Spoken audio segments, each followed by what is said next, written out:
Okay, good morning. Actually, good afternoon and good night, wherever you are and whenever you're watching this. I hope this is working all right. I am so excited. This is the first episode of Can Win Sales podcast, and it's definitely a work in progress, a work in progress, I should say. Um, I'm here in the office now. It's not much of a studio setup, you know. Wait, let me check and see if everything's working okay. Check one, because I don't hear anything in my headphones, which is kind of concerning to me. Check. Okay, yep. Okay, good. Everything seems to be working all right. That's fabulous. So, welcome in, guys. This is awesome. I'm gonna work out the kinks. It's gonna take a while to get everything figured out, um, as far as the layout goes and in the background and all that. I'm sure it's gonna look more professional very soon, but either way, the information is sound and good, and I hope you do continue to join us every week, regardless of the aesthetics right now. So, thank you for that. But let's get right into it. I just want to say, I'm just so excited to be doing this. I've been thinking about doing this podcast or video podcast, vlog, whatever you want to call it, for a long time now, as a resource for clients to come and listen for free. It's a free resource to give them daily ideas with all the content out there.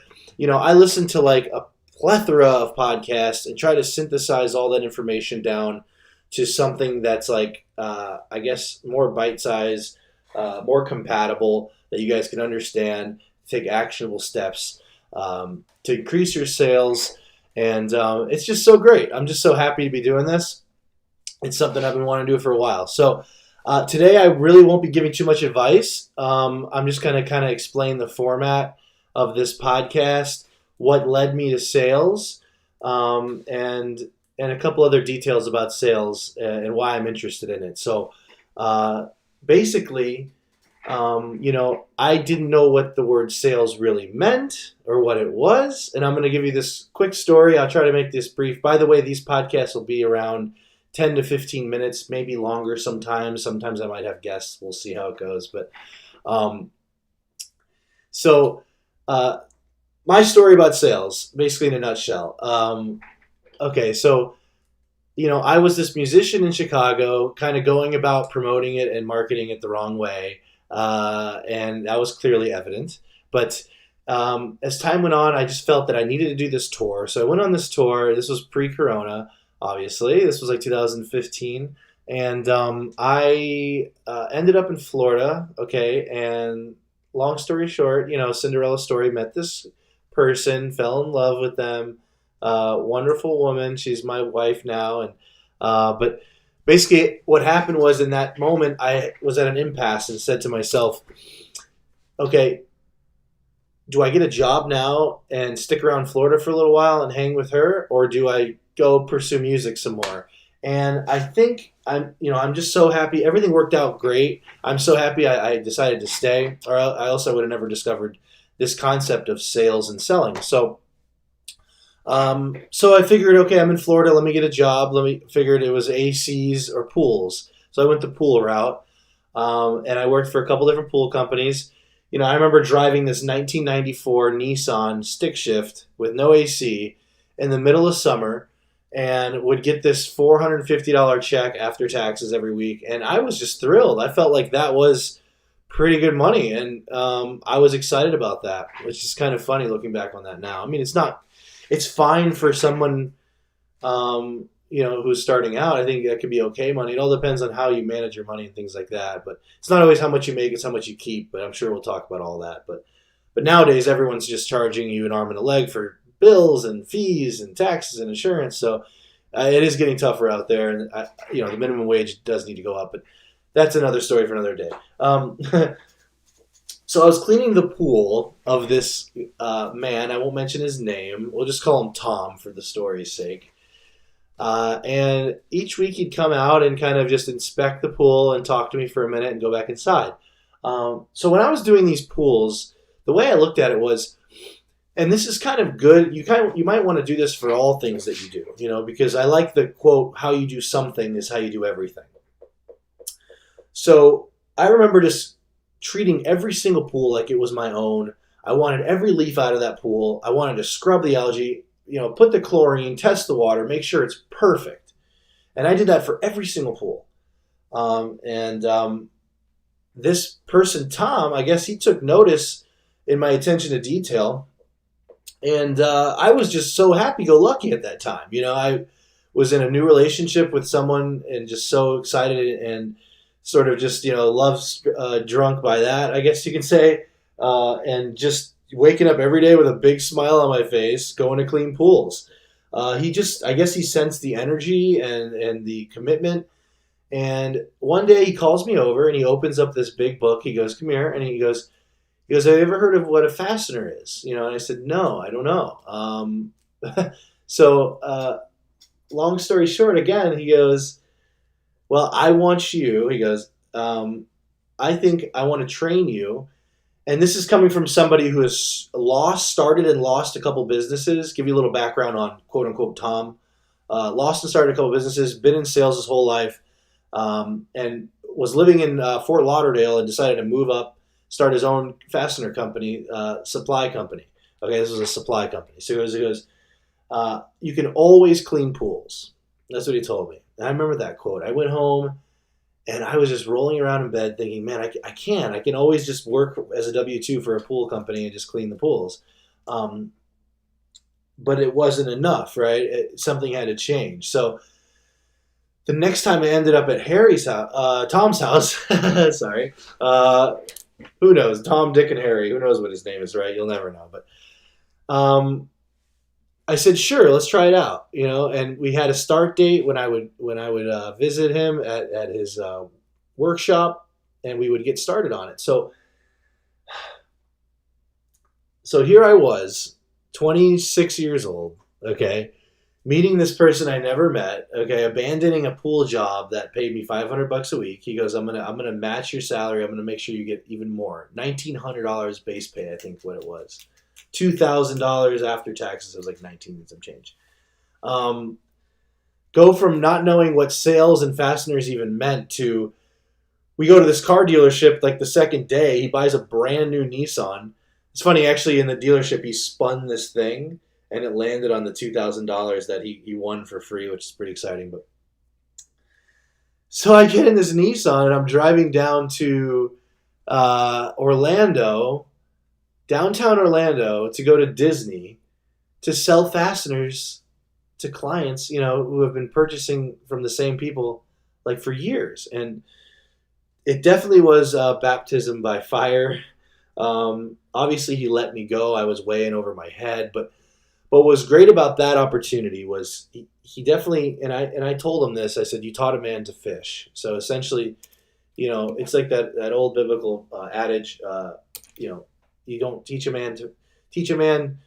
man a fish, he eats for a day. Teach a man to fish, he eats for a lifetime. So, he let me go. I was real pissed off that day. I remember driving off. He goes, "Hey, come back. You didn't give me the keys to the van." I go, "Here, take the keys," But I was pissed at him that day. But as time went on, I realized what an amazing gift that person had given me was the insight to study what this concept was, to study this idea of sales, to really dig in and learn about it. And that's exactly what I did. I just became obsessed by it after he let me go.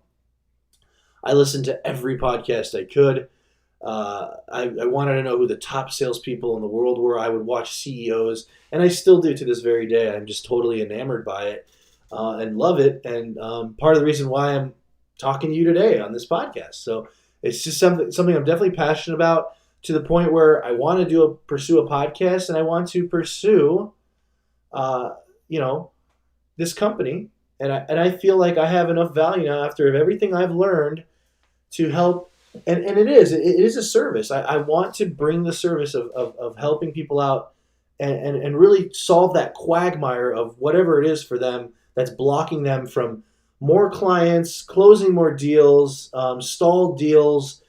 And with all the information out there, I've pretty much picked my favorites, and I will bring these resources to you on these weekly podcasts. And they'll be every week on Monday, and maybe sometimes scatter a couple more in here and there. but I don't want to commit to too much at first. This could even go to a daily thing. But I've learned in the past that it's better to just start a little more subtly and to see how that goes. So, and that could even be advice in your sales career. So, anyway, I wanted to give you my ideas, or my, not ideas, but my background story on what got me into sales.